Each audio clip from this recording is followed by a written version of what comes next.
essa noite com uma oração, lembrando a todos que é sempre muito importante em todas as atividades de nossas vidas, das mais simples às mais complexas, os nossos pensamentos sempre estejam direcionados a Deus, Senhor do Universo, e em suas leis, para que nós possamos fazer as nossas escolhas, direcionar os nossos sentimentos e desejos para o caminho correto para a nossa verdadeira felicidade. Então, oração é a nossa higiene da alma todos os dias. A oração é o caminho direto que Deus nos proporcionou para conversarmos com Ele. A oração é o momento onde nós podemos colocar a cabeça no regaço do Pai e ali conversar. Então, neste sentimento dessa oração bem entendida, de filhos que querem, que pensam no Pai, que estão se aproximando do Pai neste ambiente, agora nós vamos conversar com Deus, louvando a beleza da cidade que nós nos encontramos, louvando a presença deste Pai de infinito amor em tudo e em todos, agradecendo as bênçãos desse corpo físico, da oportunidade de estarmos reencarnados no planeta Terra, que apesar dos pesares,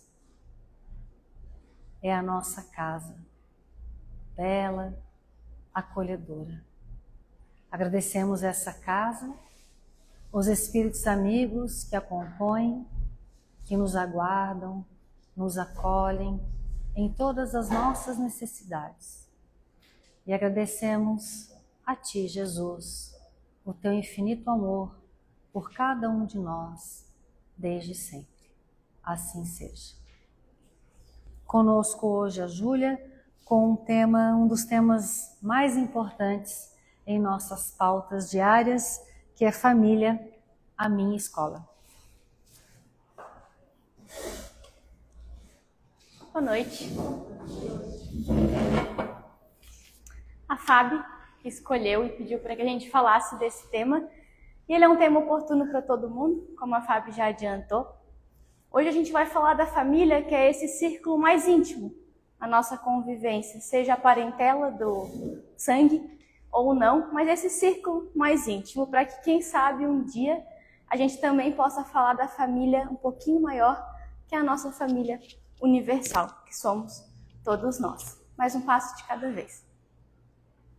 Aqui eu escolhi na foto da capa uma ilustração de Jesus com Maria e José para começar a nossa conversa.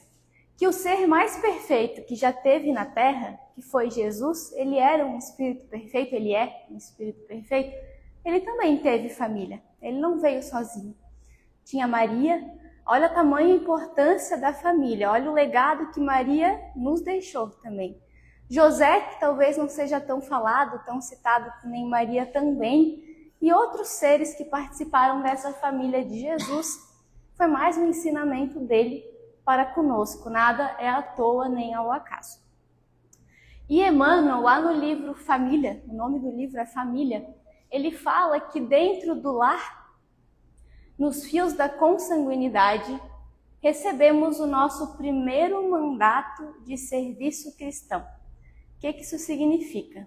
É dentro do nosso lar, com a nossa família, que a gente recebe a nossa primeira tarefa como cristão, como seguidores do Cristo. Que tarefa é essa? A gente vai conversar na noite de hoje. E eu sempre tento, para tudo aquilo que eu leio, que eu estudo, que eu trago para a gente conversar aqui, trazer um exemplo do dia a dia, bem prático, porque me ajuda a entender. E toda vez que a gente busca crescer no trabalho, por exemplo, conseguir um cargo melhor, ascender profissionalmente, a gente precisa primeiro aprender as tarefas daquele cargo, que aquele cargo exige, para depois a gente crescer. Quando a gente fala do nosso crescimento espiritual, não é diferente. A gente também primeiro precisa crescer, aprender, para depois crescer espiritualmente. E Emmanuel também fala, não coloquei aqui, que o lugar que mais possibilita esse crescimento espiritual que a gente almeja é, sem dúvida, a família. E um parênteses, quero pedir desculpa que eu tive um problema com a formatação do slide. Em alguns slides a letra ficou pequena. Peço desculpa para vocês, mas tudo que está aqui eu estou falando. E então, o lugar que mais possibilita o crescimento é a família. E talvez em algum momento de dificuldade a gente pense assim, mas eu não quero mais crescer. Me deixa assim do jeito que eu estou, porque crescer dá muito trabalho. Deixa eu ficar estagnado. Mas na verdade, lá no fundo, a gente quer sim crescer espiritualmente. Por quê? A gente está aqui na Terra para ser feliz. É o único objetivo. Mas a gente não é feliz ainda, não completamente, porque a gente se afasta das leis de Deus. O que são as leis de Deus? Dá para resumir numa palavra: amor. As leis de Deus são amor. Então a gente se afasta desse amor e por isso a gente é infeliz, ou não tão feliz quanto poderíamos. E por isso a gente está aqui para aprender a chegar mais perto desse amor, a vivenciar mais esse amor. Porque a gente pode até saber sobre as leis de Deus na teoria, nas palavras, a gente pode ler aqui no Livro dos Espíritos, no Evangelho, mas é um saber um pouco mais profundo, é o saber de vivenciar no dia a dia essa lei de amor. Então, está aqui a família que vai nos possibilitar nos aproximarmos dessa lei. Não que seja fácil, mas é o nosso caminho. E aí, outra coisa que eu também gosto de fazer, dependendo do tema, é procurar a definição no dicionário. O que significa a palavra? Então, no dicionário tem algumas definições um pouquinho diferentes uma da outra sobre o que é família. Mas uma coisa que tem em comum em todas as definições é a existência de algo comum entre os elementos que a constituem. Então, hoje, quando a gente falar de família, é isso. Algo em comum entre as pessoas, os elementos que a constituem. E no Evangelho segundo o Espiritismo, no capítulo 4, os Espíritos, por meio de Kardec, trazem uma definição que eu achei interessante. No espaço, os espíritos formam grupos ou famílias unidos pela afeição, pela simpatia e pela semelhança das inclinações. Felizes por se encontrarem juntos, esses espíritos se buscam uns aos outros. No espaço, no plano espiritual, a gente se busca por afinidade. Não é muito diferente daqui, da matéria. Os amigos a gente busca por causa do quê? Afinidade. A gente se dá bem, a gente vira amigo, gostamos das mesmas coisas. No plano espiritual, a mesma coisa. Então, quando a gente desencarnar, estaremos com aqueles que gostam e pensam da mesma forma que nós. Mas a família da consanguinidade aqui na Terra, muitas vezes, não é composta só de espíritos que pensam e sentem igual a nós. É um pouco compulsório esse relacionamento. E não é à toa que é assim. A gente também vai falar um pouquinho mais para frente. E tem uma palestra do Jorge Larra, é um palestrante que eu gosto muito de ouvir, a Sandra gosta muito de ouvir também, que lá no YouTube, se vocês pesquisarem FEB, que é a Federação Espírita Brasileira, Jorge Larra, família, vai aparecer essa palestra dele. Ele divide os tipos de laços familiares e ele é muito didático. Eu vou tentar trazer um pouquinho do que ele abordou, vou tentar trazer tão bem quanto ele trouxe. O Jorge, ele divide os tipos de laços familiares, então, definidos pela natureza das provas. O que isso significa? De acordo com o que a gente vivenciou. Nessa ou em outra encarnação, a gente se agrupou em laços familiares. E existem dois tipos de laço. Laços do presente e laços do passado. Começando pelos laços do presente, são familiares que surgiram nessa existência, aqui e agora. São vínculos mais recentes que estão sendo formados ainda. Eles são mais difíceis, mais raros, mas eles existem. E tem os laços do passado, que diferente do laço do presente, eles já foram formados em outras encarnações. Ah, é na anterior, Júlia? Talvez. Na outra? Talvez. Há muitos e muitos séculos atrás? Também. Então é do passado. E dentro dos laços do passado tem algumas outras divisões. Um são os laços de afetos. Laços de afetos são os espíritos, e aqui vocês vão identificar em todos eles alguém. Na família, vocês vão pensar em alguém com certeza. Os afetos são espíritos que se amam profundamente e que querem continuar caminhando juntos. Eles querem estar juntos, dar aquela alegria de estar com aquela pessoa. E esses afetos podem ser divididos nesses 3 tipos. O primeiro são os afetos frágeis. Então, aqueles que a gente ama profundamente, que a gente quer continuar caminhando junto, mas que são espíritos que precisam da nossa ajuda, que dão trabalho.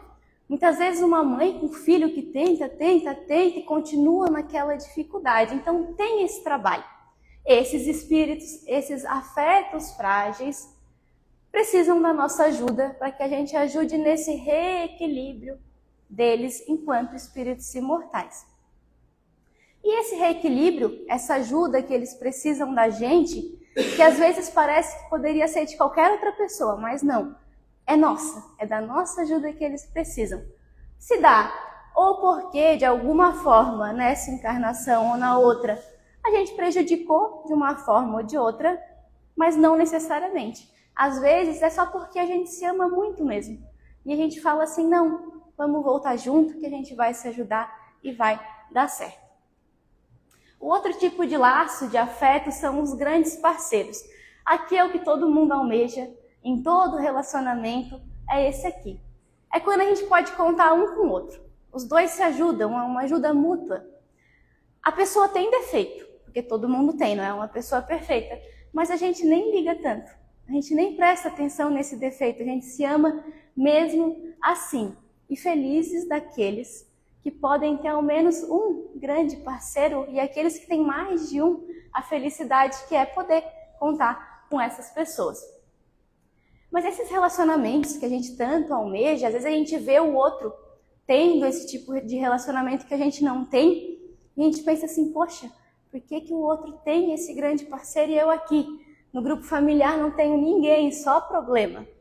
Não se dá à toa. Esses grandes parceiros vêm de longos períodos, de longas existências, com muito trabalho, carinho, paciência, amor, dedicação. Muitas vezes, se não todas as vezes, esses grandes parceiros foram desafetos, ou foram afetos frágeis e que hoje, depois de muito trabalhar com Jesus, se tornaram grandes parceiros. Então é um incentivo para a gente, quando a gente vê alguém nesse tipo de relação, que pode ser mãe, filho, pai, irmão, primo, amigos muitas vezes, para que a gente trabalhe nos nossos relacionamentos para chegar aqui também.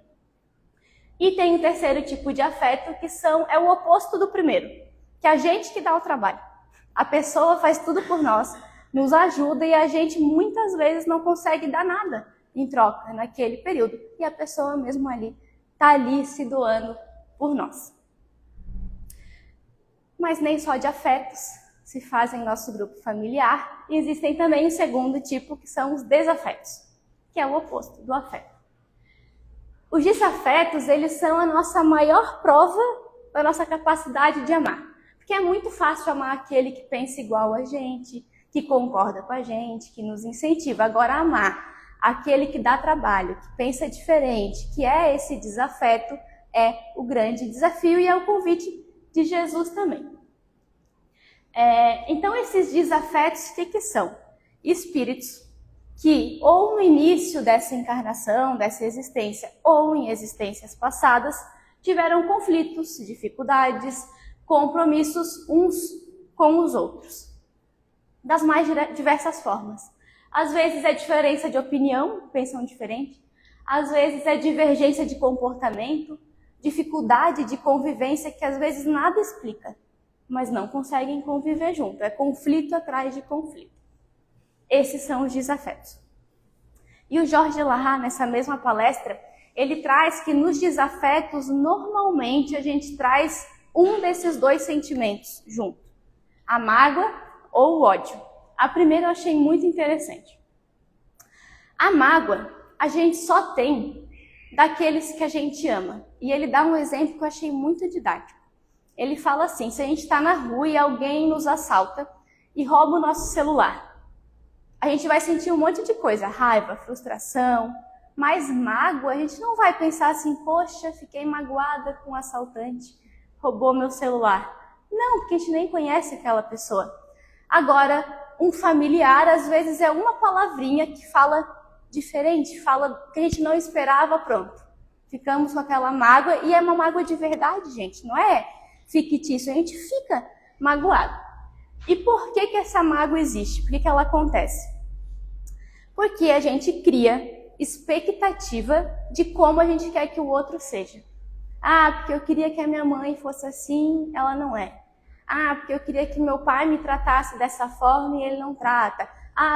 Enfim, a gente cria essas ideias, essas expectativas do outro que muitas vezes não é realidade. E o outro também cria da gente. E são essas expectativas, essa imagem que a gente cria do outro, que não é real, que gera essa mágoa. E depois, no final, a gente vai falar como evitar que isso aconteça, como tentar mudar um pouco esse pensamento. Mas antes disso, o segundo sentimento, que é um pouquinho mais complicado que a mágoa, que é o ódio, que é um passo um pouco mais à frente. Quando a gente alimenta a mágoa, muitas vezes, às vezes a mágoa ela é bem pequenininha, ela dura um dia só, depois já está tudo certo. Mas aí um dia tem mágoa, na outra semana tem de novo, e a gente vai alimentando essa mágoa, ela pode acabar virando o ódio, que é quando a gente se afasta da lei de Deus, que eu conversei lá no início. Toda vez que a gente se afasta da lei de Deus, a gente passa a nutrir o sentimento do ódio. E aí aqui, essa reflexão aqui também foi o Jorge que trouxe na palestra. Esse slide foi, acho que saiu mais desconfigurado, desculpa, mas o Jorge traz que muitas vezes os filhos transferem a responsabilidade para os pais por comportamentos, pelas coisas não ser como elas são, como gostariam. A gente culpa os nossos pais, seja a gente jovem ou a gente mais velho. Muitas vezes os pais já desencarnaram e a gente continua culpando nossos pais por determinadas coisas. Ah, minha mãe é egoísta, meu pai não me deu afeto e agora eu sou assim, meu parceiro não age do jeito que eu gostaria. E aí Jorge fala que a gente tem que se fazer uma pergunta quando a gente pensar isso, que é: tá, e daí? O que isso significa? E daí? Tá, minha mãe é egoísta. Tá, e daí? O que eu tenho que aprender com isso? Não o que a minha mãe tem que mudar, o que ela tem que fazer de diferente, mas é o que eu, nesse relacionamento, tenho que aprender. Porque a gente está aqui para aprender, aquela conversa do primeiro slide, o aprendizado antecede a conquista. O que eu preciso aprender com essa mãe egoísta, com esse pai que não me dá atenção e por aí vai? O que essa pessoa convida a mudar em mim mesmo? Essa é a pergunta que só cabe a nós responder, cada um vai saber responder por si. E aqui, o que está desse lado, eu passei para outro slide, por isso que saiu desconfigurado, mas muitas vezes a gente tem relacionamentos difíceis sim com os nossos pais, muito difíceis, muitas vezes inimagináveis, mas Jesus nos convida a refletir que, apesar de tudo, apesar de todas as dificuldades que a gente tem, a gente deve aos nossos pais a vida. A gente está aqui hoje por causa dos nossos pais. Aí a gente pode pensar, né? Mas eu não pedi para vir. Então, por que eu tenho que agradecer por estar aqui? A gente pediu sim para estar aqui. A gente pode não lembrar disso, mas quando a gente estava lá no plano espiritual, a gente queria uma oportunidade de reencarnar, de estar aqui para aprender. A gente pede, muitas vezes a gente implora por essa oportunidade. E foram esses pais que nos deram a oportunidade de estar aqui. E o Jorge faz essa reflexão que eu, pelo menos, nunca tinha feito nem escutado dessa forma. Jesus nos falou: honrai a vosso pai e a vossa mãe. Está lá no Êxodo, capítulo 20, versículo 12. Esse honrar o vosso pai e a vossa mãe não é ser submisso, não é nutrir um relacionamento que muitas vezes não dá de ter essa convivência, não é boa, não nos magoa, nos faz mal. Não é isso.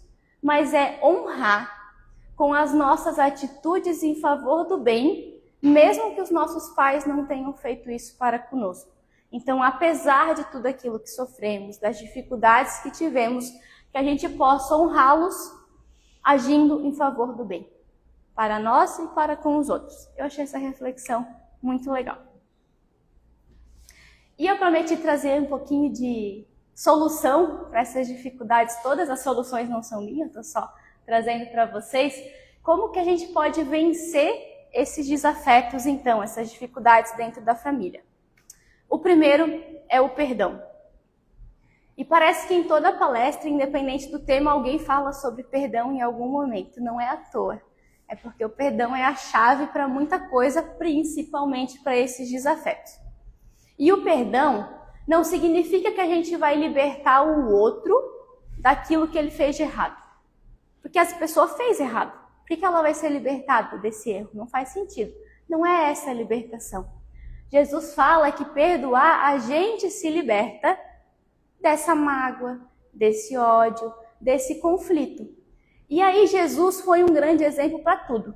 Para o perdão não seria diferente. Jesus, na cruz, depois de ser abandonado por todo mundo, ele fala: Pai, perdoa, eles não sabem o que fazem. Por acaso Pedro, todo mundo da lista não respondeu pelos seus atos? Todos responderam pelas atitudes que tiveram, mas Jesus perdoou e se libertou desses conflitos. Ele não ficou preso àquilo que aconteceu, ele seguiu vivendo a vida dele. E aqueles que erraram continuaram respondendo pelas suas atitudes. Então o perdão é isso, é desatar esse laço doloroso e nos dar a oportunidade de seguir, construindo algo novo com outras pessoas, com aquela pessoa também. E é necessidade para a saúde do espírito. Jorge Elahá também fala disso, e eu queria detalhar um pouquinho mais. Como assim é uma necessidade para a nossa saúde? Essa mágoa, esse ódio, esse rancor, esses sentimentos que não são bons. O primeiro, que é o mais falado talvez, é o adoecimento físico. Então a mágoa gera doença no corpo físico. Tumores, diabetes, pressão alta, gastrite, por aí vai. O segundo é o adoecimento psicológico. Quando a pessoa nutre essa mágoa, esse desafeto, ela fica amarga, de difícil convivência. Sabe aquela pessoa, e muitas vezes essa pessoa é a gente mesmo, quando a gente encontra, só sabe falar daquele assunto, daquela dificuldade, não consegue mudar de assunto? É um adoecimento psicológico também. Tem um adoecimento temporal, a pessoa deixa de viver o presente e fica pensando só naquilo que deu errado há 10, 20, 30 anos atrás. Tem um adoecimento espiritual, porque toda vez que a gente nutre esses sentimentos de ordem negativa, a gente vai se sintonizar com espíritos que também sentem a mesma coisa, que muitas vezes gostam de sentir essas coisas. Então, muitas vezes a gente entra no que a gente chama de processo de obsessão. Reconexão forçada é uma das consequências do não perdão. Como assim? A gente vai ter que se encontrar novamente com esse desafeto, que muitas vezes a gente desiste da pessoa, a gente deixa pra lá, segue a nossa vida e vai cada um pro canto e a gente segue se odiando. A gente vai ser obrigado a voltar na mesma existência ou em outras existências futuras a se relacionar e muitas vezes como parente próximo, para que seja forçada essa convivência mesmo para ver se a gente resolve esse desafeto. E por último, não é a pessoa que vai vir na nossa família ali, a pessoa que não concorda com a gente não se dá bem. Ao contrário, a gente vai encarnar num núcleo familiar em que a gente é o estranho, em que a gente pensa diferente, a gente vai se sentir um pouquinho mais isolado, que é ser o desafeto num núcleo familiar alheio. Então essas aqui são as 6 consequências do não perdão que o Jorge traz nessa palestra. Então, como vencer os desafetos? Primeiro, perdão, para se libertar. E segundo, ressignificação. Essa palavra ficou um pouco na moda, né? Ressignificar, mas ela é legal. E aqui tem a imagem da borboleta, porque a borboleta passa ali pelo momento do casulo e se ressignifica com as asas bonitas e sai voando. O que é ressignificar nesse contexto? É a gente aceitar o outro como o outro é. É ressignificar Lembra que eu comentei que a mágoa ela acontece porque a gente tem expectativa de como a gente queria que o outro fosse? É acabar com essas expectativas, é olhar o outro como ele é, com os defeitos que ele tem. Lembra que eu falei que os grandes parceiros têm defeitos e que a gente nem liga? Que a gente ama? É buscar fazer isso com o desafeto. É buscar amar apesar do defeito. É dar a chance do outro mudar. Sempre pensar assim, tá, hoje ele não é como eu gostaria, mas quem sabe um dia ele seja. E é ressignificar essa relação. E o terceiro, que também sempre está presente, que é o amor. Por quê? O amor, ele é um remédio universal para todas as nossas dores e para todas as nossas dificuldades. Para os afetos não virarem desafetos, amor. Para os desafetos virarem afetos, também o amor, o remédio é o mesmo. Então, que a gente possa aplicar esse amor nas suas diversas formas de expressões. E aí eu confesso para vocês que esse slide ele vinha só até aqui. E aí eu mesmo fiquei assim, tá, o amor nas suas diversas formas de expressões. Que diversas formas de expressões tem o amor? E daí eu comecei a pensar, a refletir e trouxe alguns exemplos para vocês do dia a dia. Tem vários outros, com certeza. O amor como paciência. Sabe quando alguém fala uma coisa que a gente não gosta e que a gente abre a boca, não dá nem um segundo, às vezes a gente já está abrindo a boca para responder? Não responde na hora. Toma um copo d'água primeiro, que é a história do Chico, né, de encher a boca com a água, que daí a gente não consegue falar e não fala besteira. Nesse caso, o amor é não reagir no impulso. Então, toda vez que a gente não reage no impulso, a gente está amando, é uma forma da expressão do amor. O amor como compreensão.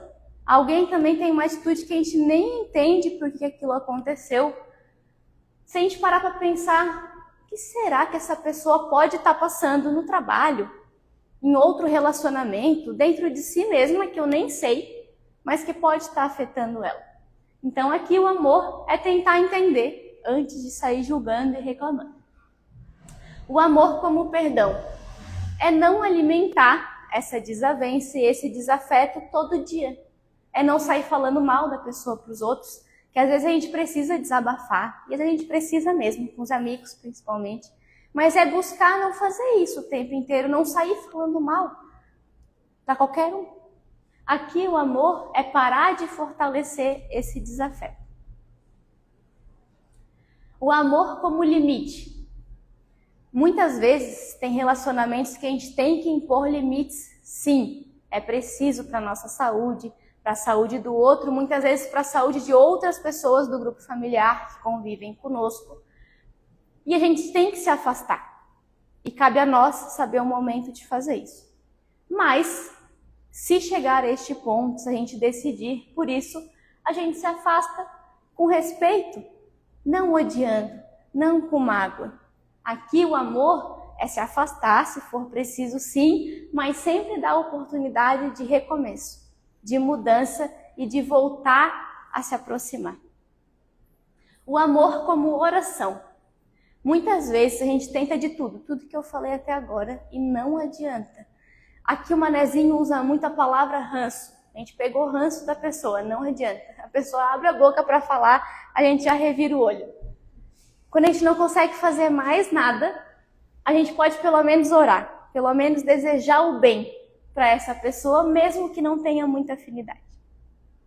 E penúltimo, amor como quebrador de barreiras.